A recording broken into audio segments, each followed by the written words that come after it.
অবসরপ্রাপ্ত আর্মিদের পক্ষ থেকে একটি র্যালির আয়োজন করা হয়। সেখানে সমস্ত সিনিয়র জুনিয়র আর্মির সকলেই উপস্থিত ছিলেন।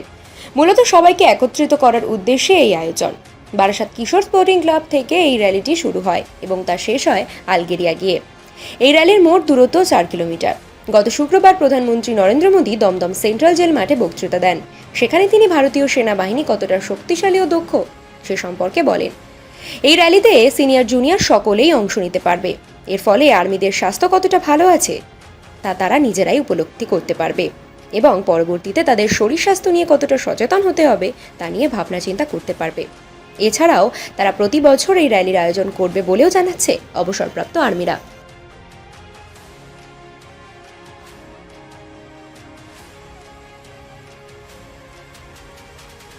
আমাদের নপাড়া কিশোর স্পোর্টিং ক্লাবের থেকে শুরু হবে।